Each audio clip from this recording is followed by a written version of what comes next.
Hello दोस्त। मैं हूं मनीष कुमार। दोस्त, आज हम एक इन्फॉर्मेशन देना चाहता हूं। मैं अपने MK एजुकेशन चैनल का नाम चेंज करके एग्ज़ाम एग्ज़ाम चैलेंज रख दिए हैं। अपना एजुकेशन चैनल का नाम करके क्या रख दिए? Exam challenge. चलो दोस्त, आज क्वेश्चन आते हैं।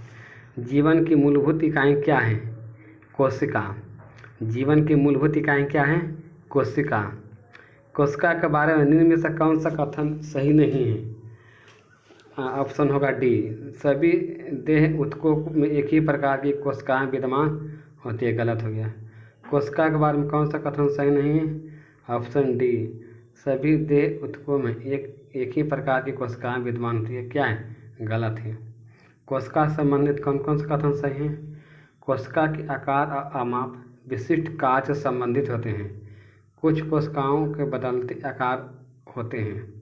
प्रत्येक कोशिका में निष्पादन की अपनी क्षमता होती है। निम्नलिखित में से कौन सा कोशिकांग पादप कोशिका में पाया जाता है किंतु जंतु कोशिका में नहीं पाया जाता है? क्लोरोप्लास्ट। निम्नलिखित में से कौन सा कोशिकांग पादप कोशिका में पाया जाता है किंतु जंतु कोशिका में नहीं पाया जाता है? क्लोरोप्लास्ट। कोशिका की जीवित अंश जीवद्रव कहलाता है। यह किससे बनता है? कोशिका द्रव, केंद्रक द्रव, अन्य कोशिकांग। कोशिका के जीवित अंश जीवद्रव या प्रोटोप्लाज्म कहलाता है। यह किससे बनता है? कोशिका द्रव, केंद्रक द्रव, अन्य कोशिकांग। 80% से अधिक कोशिका में पाया जाने वाला पदार्थ क्या था? जल। 80% से अधिक कोशिका में पाया जाने वाला पदार्थ क्या था? जल। निम्नलिखित में से किन कोशिकाओं में नाभिक नहीं होता है? लाल रक्त कोशिका। निम्नलिखित में किन कोशिकाओं में नाभिक नहीं होता है? लाल रक्त कोशिका। निम्न में से कौन से कोशिकाओं को आत्महत्या व्यय कहलाता है? लाइसोसोम। निम्न में से कौन सा कोशिकाओं को आत्महत्या व्यय कहे जाते हैं? लाइसोसोम।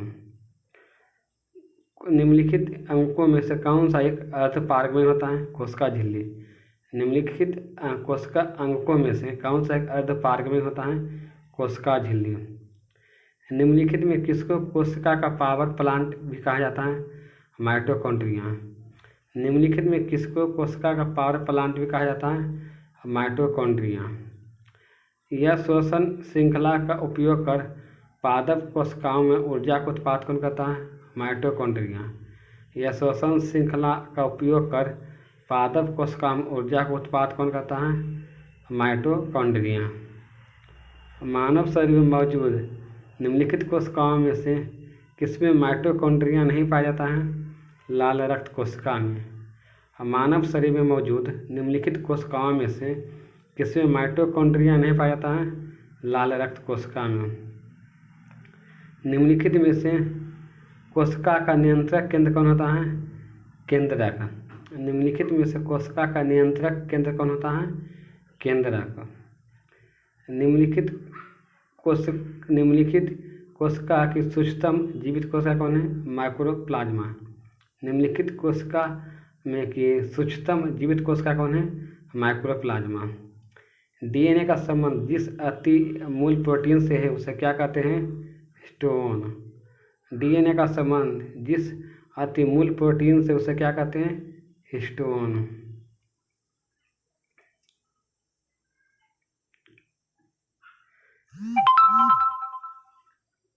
जीव विज्ञान में DNA का पूर्ण रूप क्या है? Deoxy ribo nucleic acid. जीव विज्ञान में DNA का पूर्ण रूप क्या है? Deoxy ribo nucleic acid.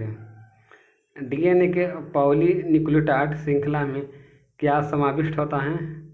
एक नाइट्रोजनी क्षारक, डीऑक्सी राइबोस शर्करा और पादप और फास्फोरस समूह। DNA के पॉलीन्यूक्लियोटाइड श्रृंखला में क्या समाविष्ट होता है? एक नाइट्रोजनी क्षारक, डीऑक्सी राइबोस शर्करा और फास्फेट समूह।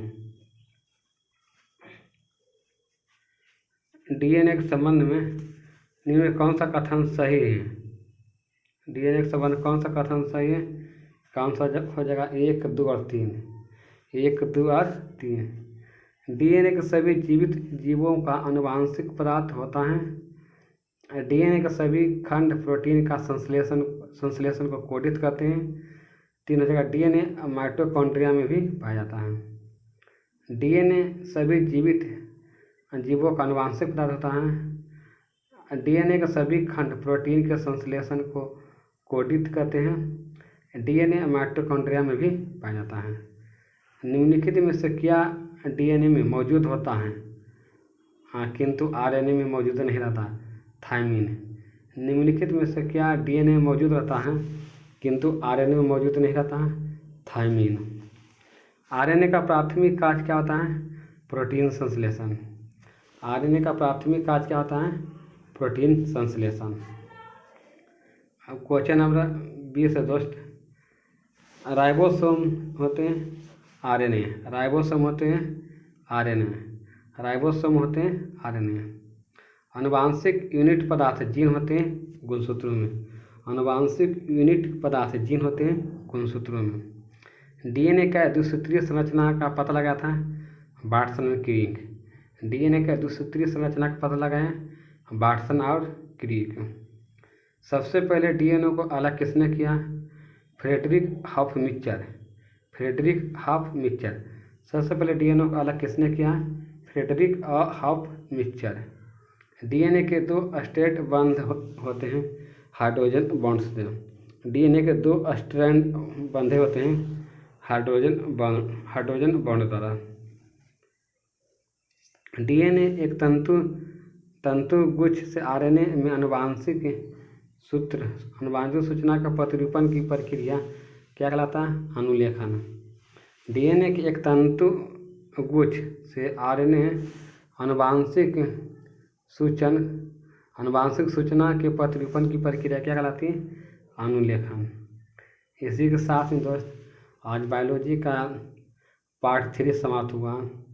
कल दोस्त बायोलॉजी का पार्ट 4 लेके आएंगे दोस्त।